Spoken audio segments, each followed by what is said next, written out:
Venezuela's acting president Delcy Rodriguez announced the export of the country's first gas molecule, positioning the nation as an emerging power in this field. The acting president announced the departure of the Chesapeake Lady ship with the first shipment of liquefied petroleum gas, affirming that this milestone was achieved together with the working class for the welfare of the Venezuelan people.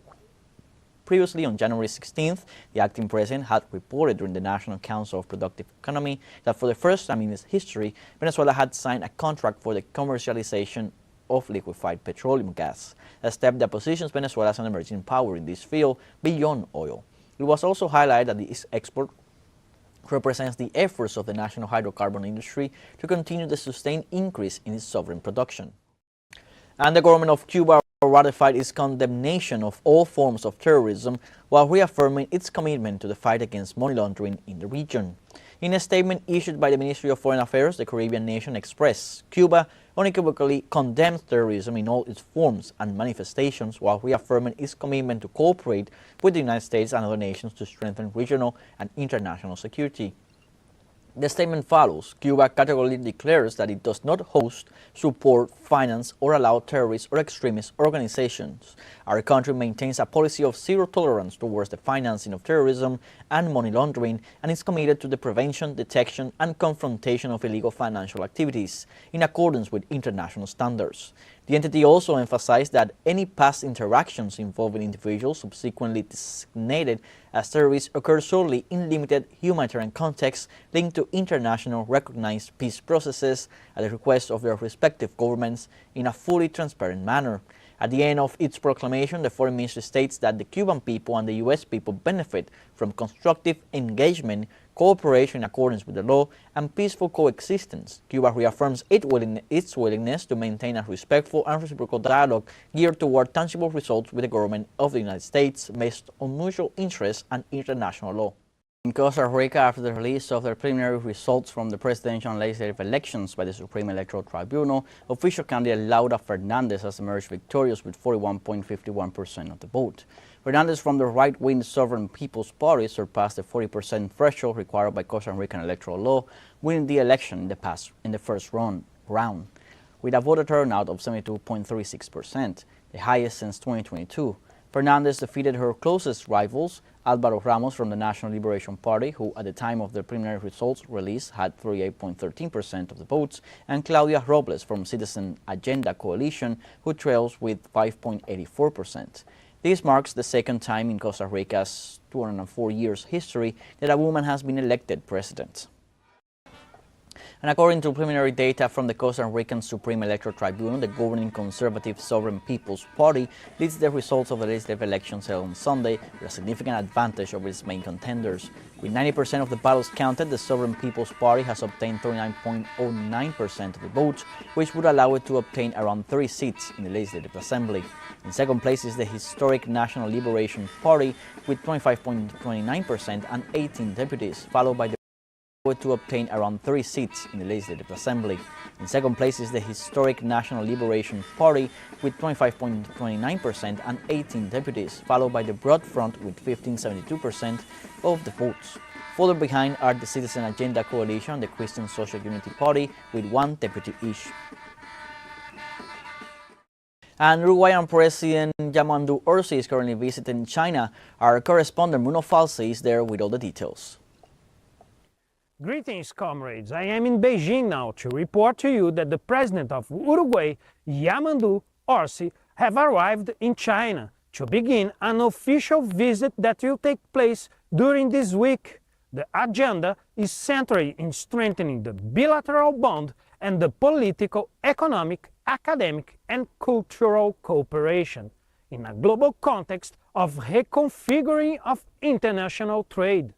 The delegation that accompanied the President Yamandu includes government authorities and a large business delegation, reflecting the strategic priority that Montevideo gives to the reconfiguration and the relationship with China, and its commitment to public-private collaboration.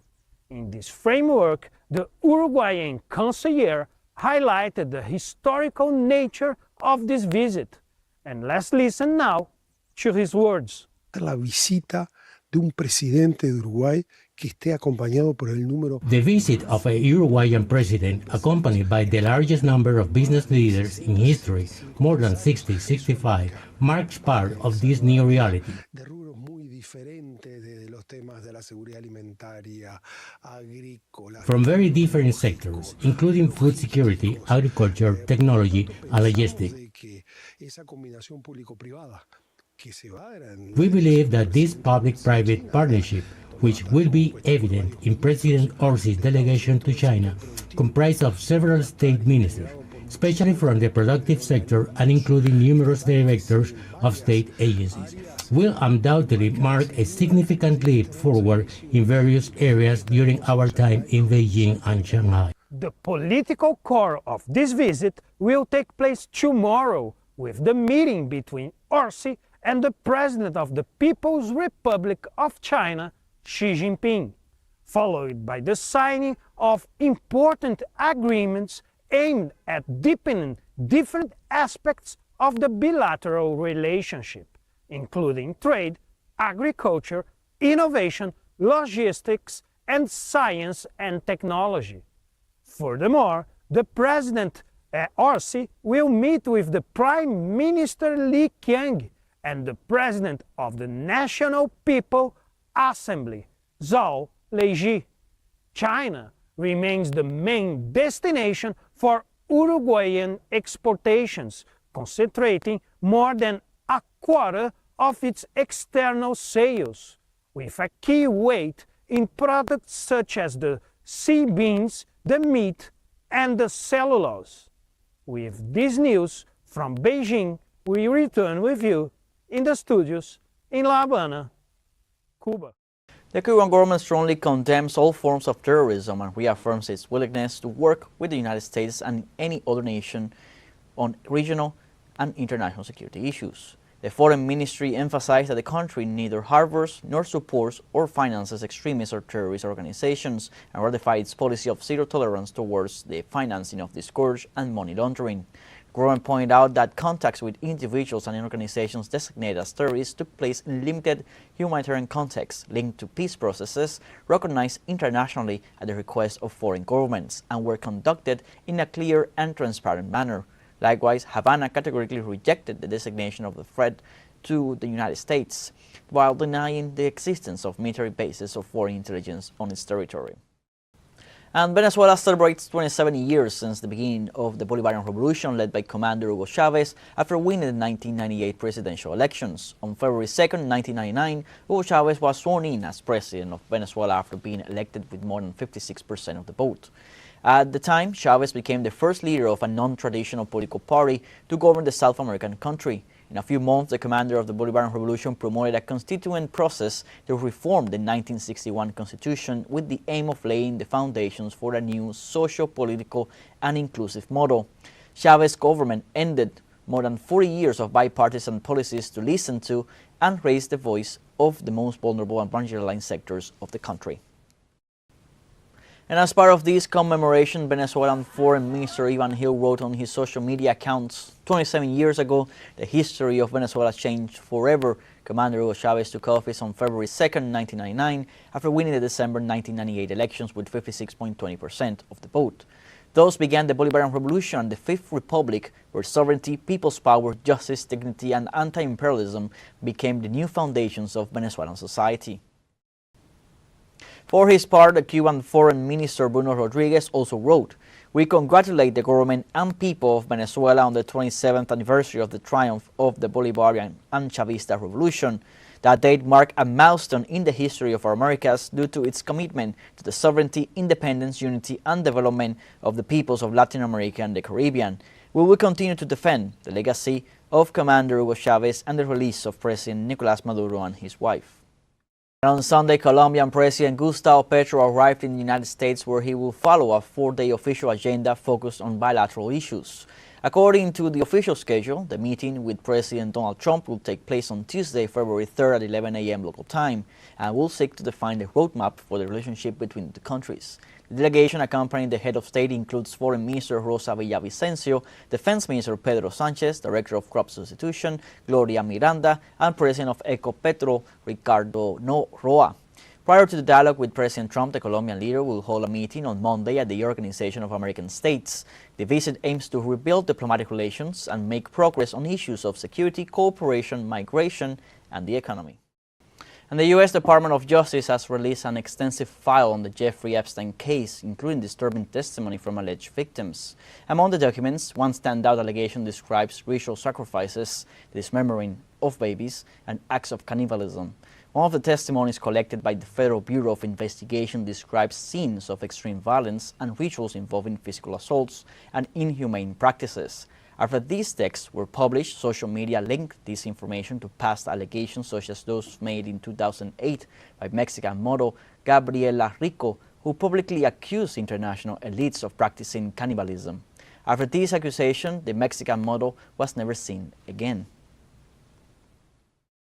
And the latest release of Epstein's files reveals also, in addition to unspeakable horrors, these criminals' active involvement in crucial foreign policy issues. Geopolitics was a vital issue, which explains why his agenda of abuse and crimes includes the names of presidents, prime ministers, and royal family members. In one of the most striking emails recently published, Epstein has an exchange with businessman and political strategist Peter Thiel, where he exposes the plan of U.S. foreign policy. The premise is clear and quite similar to what is observed in the current administration of President Donald Trump. A divided world in permanent conflict is less able to challenge the United States. The finding also suggests that this is not a plan from the past, but one that continues to flow through sectors of the current political and economic elites as an idea of controlled destabilization. And further leaks in the case of sex offender Jeffrey Epstein exposed Thor Halvorsen, president of the Human Rights Foundation and cousin of opposition leader and Venezuelan fugitive from justice Leopoldo Lopez. Halvorsen is also the link between the Nobel Peace Prize Foundation and the Venezuelan extremist Maria Corina Machado. He is being pointed to as the negotiator of the award that has suffered historical disgrace, since the award winner expressed public support for genocide and plotted a military invasion that claimed the lives of over 200 civilians in Korean waters and on Venezuelan territory. The documents link the right-winger to Ghislaine Maxwell and the intermediation of investors in technology projects. Venezuela's acting president Delcy Rodriguez announced the export of the country's first gas molecule, positioning the nation as an emerging power in this field. The acting president announced the departure of the Chesapeake Lady ship with the first shipment of liquefied petroleum gas, affirming that this milestone was achieved together with the working class for the welfare of the Venezuelan people. Previously, on January 16th, the acting president had reported during the National Council of Productive Economy that for the first time in its history, Venezuela had signed a contract for the commercialization of liquefied petroleum gas, a step that positions Venezuela as an emerging power in this field beyond oil. It was also highlighted that this export represents the efforts of the national hydrocarbon industry to continue the sustained increase in its sovereign production. And the government of Cuba ratified its condemnation of all forms of terrorism while reaffirming its commitment to the fight against